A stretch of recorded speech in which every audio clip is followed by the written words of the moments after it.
2장 모세가 태어나다. 레위 가문의 한 남자가 레위 가문의 여자와 결혼했다. 그 여자가 임신하여 아들을 낳았다. 그녀는 그 아이에게 특별한 것이 있음을 보고 3달 동안 아이를 숨겨서 길렀다. 더 이상 숨길 수 없게 되자 그녀는 갈대로 만든 작은 바구니 배를 구해다가 역청과 송진을 발라 물이 새지 않게 하고 그 속에 아이를 뉘었다. 그런 다음 바구니 배를 나일 강가의 갈대 사이에 띄워 놓았다. 아이의 누이가 조금 떨어져 잘 보이는 곳에 서서 아이에게 무슨 일이 일어나는지 지켜보고 있었다. 마침 바로의 딸이 목욕하러 나일 강으로 내려왔다. 시녀들은 강가를 거닐고 있었다. 바로의 딸이 갈대 사이에 떠있는 바구니 배를 보고 시녀를 보내 가져오게 했다. 그녀가 바구니를 열어보니 아이가 있었다. 아이가 울고 있었다. 그녀가 아이를 보고 불쌍한 마음이 들어 말했다. 이 아이는 틀림없이 히브리 사람의 아이로구나. 그때 아이의 누이가 그녀 앞으로 나아가서 말했다. 제가 가서 히브리 여인 중에 공주님을 대신해서 아이에게 젖을 먹일 유모를 데려올까요? 바로의 딸이 말했다. 그래, 어서 다녀오너라. 그 소녀가 가서 아이의 어머니를 불러왔다. 바로의 딸이 그녀에게 말했다. 이 아이를 데려가서 나를 대신해 젖을 먹여주게. 내가 자네에게 품삯을 주겠네. 그 여인이 아이를 데려가서 젖을 먹였다. 아이가 젖을 뗀 뒤에 여인이 아이를 바로의 딸에게 데려오니 바로의 딸이 그 아이를 아들로 삼았다. 그녀는 내가 그를 물에서 건져냈다고 말하면서 아이의 이름을 모세, 건져냈다라고 했다. 미디안으로 도망친 모세. 세월이 흘러 모세가 어른이 되었다. 어느 날 그가 자기 동족에게 가서 보니 그들이 모두 고되게 일하고 있었다. 마침 그때 한 이집트 사람이 그의 동족 히브리 사람을 때리는 모습이 보였다. 모세는 사방을 살펴 아무도 없는 것을 확인하고는 이집트 사람을 죽여 모래 속에 묻었다. 이튿날 그가 다시 그곳에 가보니 히브리 사람 둘이서 싸우고 있었다. 먼저 싸움을 건 사람에게 모세가 말했다. 그대는 왜 동족을 때리는 것이요? 그 사람이 되받아쳤다. 당신이 뭔데 우리에게 이래라 저래라 하는 거요. 이집트 사람을 죽이더니 나도 죽일 셈이요. 그러자 모세가 두려워하며 말했다. 발로 났구나. 사람들이 이 일을 알고 있다. 바로가 이 소식을 전해 듣고 모세를 죽이려 했으나 모세는 미디안 땅으로 도망쳤다. 그는 한 우물가에 앉아 있었다. 미디안 제사장에게 7딸이 있었다. 그 딸들이 우물가로 와서 물을 길어 여물통에 채우고 아버지의 양떼에게 물을 먹였다. 그때 어떤 목자들이 와서 그들을 쫓아내자 모세가 그 딸들을 구해주고 그들이 양떼에게 물을 먹이는 것을 도와주었다. 딸들이 집으로 돌아가 자기 아버지 르우엘에게 이르니 아버지가 말했다.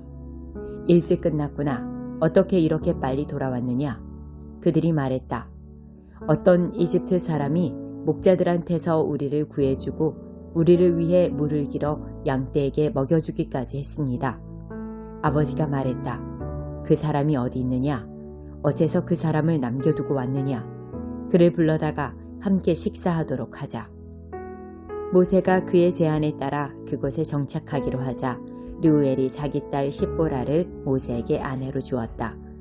십보라가 아들을 낳자 모세는 내가 낯선 땅에서 나그네가 되었다고 말하면서 아이의 이름을 게르솜, 나그네라고 했다. 세월이 많이 흘러 이집트 왕이 죽었다. 이스라엘 자손이 종살이 때문에 신음하며 부르짖었다. 고된 노역에서 벗어나게 해달라는 그들의 부르짖음이 하나님께 이르렀다. 하나님께서 그들의 신음소리를 들으시고 아브라함과 이삭과 야곱과 맺으신 언약을 기억하셨다. 하나님께서 이스라엘에게 일어난 일을 보시고 그들의 처지를 헤아리셨다. 5장 깊은 물로 나가서 그물을 내려라. 한 번은 예수께서 게네사렛 호숫가에 서 있는데 무리가 하나님의 말씀을 더 잘 들으려고 그분께로 몰려들었다. 예수께서 배 2척이 묶여 있는 것을 보셨다. 어부들이 막 배에서 내려 그물을 씻고 있었다. 예수께서 시몬의 배에 올라타셔서 배를 해안에서 조금 떨어지게 띄우라고 부탁하셨다. 예수께서 그 배에 앉으셔서 배를 설교단 삼아 무리를 가르치셨다. 가르치기를 마치시고 나서 예수께서 시몬에게 말씀하셨다.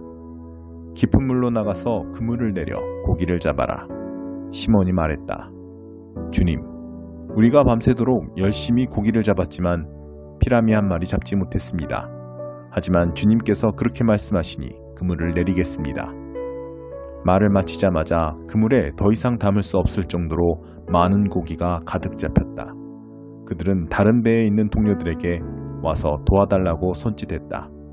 두 배에 고기가 가득 차서 배가 가라앉을 지경이었다. 이것을 본 시몬 베드로가 예수 앞에 무릎을 꿇었다. 주님, 떠나주십시오. 저는 죄인이어서 이 거룩함을 감당할 수 없습니다. 저를 내버려 두십시오. 잡은 고기를 끌어올리자 시몬과 그 곁에 있던 사람들이 모두 두려움에 사로잡혔다. 시몬의 동료인 세베대의 두 아들 야고보와 요한도 마찬가지였다. 예수께서 시몬에게 말씀하셨다. 두려워할 것 없다. 이제부터 너는 사람을 낳게 될 것이다. 그들은 배를 해안으로 끌어올린 뒤에 그물과 모든 것을 배와 함께 버려두고 그분을 따라갔다. 변화된 삶을 초청하시다. 어느 마을에 온몸에 나병이 걸린 사람이 있었다. 그가 예수를 보고 그분 앞에 엎드려 간청했다. 원하시면 저를 깨끗하게 하실 수 있습니다. 예수께서 손을 내밀어 그에게 대시며 말씀하셨다. 내가 원한다. 깨끗하게 되어라. 그러자 즉시 그의 살갗이 부드러워지고 나병이 깨끗이 사라졌다. 예수께서 그에게 말씀하셨다. 온 동네에 말하고 다니지 마라. 모세가 명한 대로 예물을 가지고 제사장에게 가서 내 나은 몸을 조용히 보여라. 내 말이 아니라 깨끗해져서 순종하는 내 삶이 내가 한 일을 증거할 것이다. 그러나 그 사람은 그 일을 자기 혼자에게만 담아둘 수 없었다. 소문이 곧 퍼져나갔다. 어느새 큰 무리가 말씀도 듣고 병도 고치려고 모여들었다. 예수께서는 할 수 있는 한 자주 외딴 곳으로 물러나 기도하셨다. 하루는 예수께서 가르치시는데 바리새인과 종교교사들이 둘러앉아 있었다. 그들은 갈릴리와 유대의 모든 마을과 멀리 예루살렘에서 온 사람들이었다. 하나님의 치유 능력이 예수께 임했다. 사람들이 중풍병자 한 사람을 들것에 실어서 데려왔다. 그들은 집 안으로 들어가 예수 앞에 그를 데려다 놓을 방법을 찾고 있었다. 무리 때문에 길을 찾을 수 없자 그들은 지붕으로 올라가 기왓장을 뜯어내고 무리 가운데 계신 예수 바로 앞에 그 사람을 달아내렸다. 그들의 담대한 믿음에 감동하신 예수께서 말씀하셨다. 친구여, 내가 내 죄를 용서한다. 그러자 종교학자와 바리새인들이 웅성대기 시작했다. 저 사람은 자기를 누구라고 생각하는 것인가? 저것은 신성모독이다. 오직 하나님만이 죄를 용서하실 수 있다. 예수께서 그들의 생각을 정확히 하시고 말씀하셨다. 왜 이리 수근수근 말이 많으냐? 내가 내 죄를 용서한다고 말하는 것과 일어나 걸어가라고 말하는 것 중에 어느 쪽이 더 쉽겠느냐? 내가 인자인 것과 내가 어느 쪽이든 행할 권한이 있다는 것을 분명히 보여주겠다. 예수께서 중풍병자에게 직접 말씀하셨다. 일어나거라. 내 자리를 들고 집으로 가거라. 그 사람은 한순간도 지체하지 않고 그대로 했다. 일어나 담요를 들고서 하나님께 영광을 돌리며 집으로 갔다. 사람들은 도무지 믿기지 않아 자신들의 눈을 비볐다. 그러고 나서 그들도 하나님께 영광을 돌렸다. 그들이 두려움에 차서 말했다. 우리 평생에 이런 일은 처음 본다. 이 일 후에 예수께서 밖으로 나가서 레위라는 사람이 자기 일터에서 세금을 걷고 있는 것을 보셨다. 예수께서 말씀하셨다. 나와 함께 가자. 그는 예수를 따라갔다. 모든 것을 버려두고 그분과 동행한 것이다. 레위는 예수를 위해 자기 집에서 성대한 저녁 식사를 베풀었다. 세금 징수원들과 그 밖에도 평판이 좋지 않은 인물들이 저녁 식사 손님으로 와 있었다. 바리새인과 종교학자들이 속이 잔뜩 뒤틀려서 그분의 제자들에게 다가왔다. 당신네 선생이 사기꾼과 죄인들과 함께 먹고 마시다니 이게 대체 어찌된 일이오? 예수께서 그 말을 들으시고 분명하게 말씀하셨다. 의사가 필요한 사람이 누구냐? 건강한 사람이냐? 병든 사람이냐? 내가 여기 있는 것은 영향력 있는 사람이 아니라 소외된 사람을 초청하려는 것이다. 변화된 삶, 곧 안과 밖이 모두 변화된 삶으로 그들을 초청하려는 것이다. 그들이 예수께 물었다. 요한의 제자들은 금식하고 기도하는 것으로 잘 알려져 있습니다. 바리새인들도 그렇습니다. 그런데 당신은 잔치에서 보내는 시간이 대부분인 것 같은데 어찌된 일입니까? 예수께서 말씀하셨다. 즐거운 결혼식 중에는 빵과 포도주를 아끼지 않고 실컷 먹는다. 나중에 허리띠를 졸라맬 일이 있을지 모르지만 지금은 아니다. 신랑 신부와 함께 있는 동안에는 즐겁게 보내는 법이다. 금식은 신랑이 가고 없을 때 시작해도 된다. 정겨운 축하의 모닥불에 찬물을 끼얹는 사람은 없다. 하나님 나라가 임한다는 것은 바로 이런 것이다. 멀쩡한 스카프를 잘라서 낡은 작업복에 대고 깁는 사람은 없다. 서로 어울리는 천을 찾게 마련이다. 낡고 금이 간 병에는 포도주를 담지 않는 법이다. 새로 담근 포도주는 단단하고 깨끗한 병에 담는다. 그리고 잘 묵은 고급 포도주를 맛본 사람은 덜 묵은 포도주를 찾지 않는다. 19장 욥이 대답했다. 자네들은 언제까지 나를 두들겨 패며 장황한 말로 나를 공격하려는가? 자네들은 나를 거듭거듭 비난하는군. 나를 이토록 괴롭히다니. 자네들은 양심도 없나? 내가 어찌어찌해서 정도에서 벗어났다 하더라도 그게 자네들하고 무슨 상관이란 말인가? 어찌하여 부득부득 나를 깎아내리고 그 불행을 회초리 삼아 나를 때리는가? 하나님께나 그리하게 이 모든 일의 배후에는 그분이 계시고 나를 이 혼란 속으로 끌어들인 분도 그분이시니 말일세. 여보게, 내가 살인이다 하고 외쳐도 다들 반응이 없고 도움을 청해도 그냥 지나쳐버리네. 하나님이 내 길에 장애물을 두어 나를 막으시고 모든 등불을 꺼서 나를 어둠 속에 가두셨네. 나의 평판을 무너뜨리고 나의 자존심을 송두리째 앗아가셨네. 나를 갈갈이 찢어 못쓰게 만드시고 희망을 뿌리째 뽑으셨네. 하나님이 내게 노하셨네. 무섭게 노하셨어. 나를 극악한 원수로 대하시네. 무기란 무기는 다 동원하여 대대적인 공격을 가하시며 사방에서 한꺼번에 나를 덮치셨네. 하나님이 가족을 내게서 멀리 떠나게 하시니 나를 아는 자들이 하나같이 나를 피한다네. 친척과 친구들이 모두 떠나가고 집안의 손님들은 나란 사람이 있었다는 사실조차 잊었네. 여종들까지 나를 거리에 불황자 취급하며 아는 체도 하지 않는다네. 종을 불러도 대답이 없고 간청해도 나를 무시한다네. 아내마저 더 이상 내 곁에 있기 싫어하니 나는 가족에게 불쾌한 존재가 되었다네. 거리의 불황아들도 나를 업신여기고 내가 외출이라도 하면 조롱과 야유를 퍼붓는다네. 나와 가까이 지내던 사람들이 모두 나를 지긋지긋해하고 가장 사랑하던 이들도 나를 거부한다네. 나는 뼈만 남았고 내 목숨은 위태롭기 그지없네. 친구들이여, 소중한 벗들이여, 나를 불쌍히 여겨주게나. 하나님은 나를 정말 모질게 대하셨다네. 자네들마저 나를 그렇게 대해야 하겠는가? 나를 구박하는 게 지겹지도 않은가? 내 말이 책에 기록될 수 있다면, 끌로 바위에 새길 수 있다면, 그러나 나는 안 해. 하나님이 살아계심을, 그분은 나를 되돌려 주시는 분, 그분이 마침내 땅에 우뚝 서실 것이네. 나 비록 하나님께 호된 벌을 받았지만 그분을 뵐 것이네. 내 두 눈으로 직접 하나님을 뵐 것이야. 어서 빨리 그날이 왔으면. 혹시 자네들이 어찌해야 욥을 이해시킬 수 있을까? 자신의 불행이 전부 자기 탓이라는 것을 어찌 깨닫게 할 수 있을까 하고 생각한다면 신경 쓰지 말고 자네들 걱정이나 하게. 자네들의 죄와 하나님의 임박한 심판이나 걱정하란 말일세. 심판이 확실히 다가오고 있으니. 6장. 그리고 여러분이 서로를 세상 법정으로 끌고 간다고 하는데 어떻게 그럴 수 있습니까? 여러분이 부당한 취급을 받았다고 생각하여 그리스도인의 가족인 교회 안에서 그 문제를 해결하지 않고 하나님의 방식을 전혀 모르는 세상 법정으로 앞장서 가다니 그것이 말이 됩니까? 이 세상이 예수를 따르는 성도들로 이루어진 법정 앞에 서게 될 날이 다가오고 있습니다. 장차 여러분이 이 세상 운명을 판결하게 되어 있다면 이처럼 사소한 일은 직접 판결하는 것이 바람직하지 않겠습니까?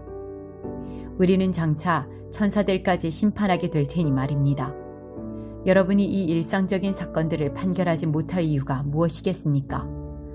이처럼 불화와 부당한 일이 일어날 때 어째서 여러분은 다른 면에 있어서는 신뢰하지 않는 세상 사람들에게 그 일을 맡겨 판결을 받으려고 합니까? 내가 이토록 냉정하게 말하는 것은 여러분이 벌이고 있는 일이 얼마나 어리석은지 일깨우려는 것입니다. 불화와 다툼이 일어날 때 여러분 가운데 그 일을 공정하게 판결할 만큼 분별 있는 사람이 하나도 없다는 것이 가능한 일입니까? 믿을 수 없는 일입니다. 여러분이 하나님을 전혀 믿지 않는 사람들 앞으로 서로를 끌고 가다니요. 정의의 하나님을 믿지 않는 그들이 어찌 정의로운 판결을 내리겠습니까? 이런 법정 다툼은 여러분의 공동체의 흉한 오점이 되고 말 것입니다. 차라리 부당한 취급을 받더라도 그냥 받아들이고 잊어버리는 편이 더 낫지 않겠습니까? 지금 여러분이 벌이고 있는 일은 더 많은 부당행위와 불의가 일어나도록 기름을 끼얹는 격입니다. 여러분의 영적 공동체에 속한 가족들에게 더 많은 상처를 안겨줄 뿐입니다. 여러분은 이것이 살 길이 아니라는 것을 알지 못합니까? 하나님께 마음을 두지 않은 불의한 자들은 그분의 나라에 들어가지 못할 것입니다. 서로를 이용하고 악용하는 자들, 성을 이용하고 오용하는 자들, 땅을 이용해 먹으면서 땅과 거기에 있는 모든 것을 착취하고 남용하는 자들은 하나님 나라의 시민이 될 자격이 없습니다. 여러분 가운데 상당수는 내가 무엇을 두고 말하는지 경험으로 알 것입니다. 얼마 전까지만 해도 여러분이 그렇게 살았으니 말입니다. 그러나 그 이후로 여러분은 우리 주님이시며 메시아이신 예수와 우리 안에 계신 하나님 곧 성령으로 말미암아 깨끗해졌고 새로운 출발을 하게 되었습니다. 법적으로 문제가 없다고 해서 영적으로 적합한 것은 아닙니다. 만일 내가 해도 된다고 생각하는 것을 무엇이나 하면서 돌아다녔다면 나는 변덕의 노예가 되고 말았을 것입니다. 처음에는 살기 위해 먹지만 나중에는 먹기 위해 산다는 옛 격언을 아시지요? 어찌 보면 몸은 덧없는 것이라는 말이 타당한 것처럼 들립니다. 그렇다고 해서 여러분의 몸을 음식으로 가득 채우거나 여러분의 몸을 섹스에 내맡기는 것이 정당화되는 것은 아닙니다. 주님께서 몸으로 여러분을 영화롭게 하시니 여러분도 자신의 몸으로 그분을 영화롭게 하십시오.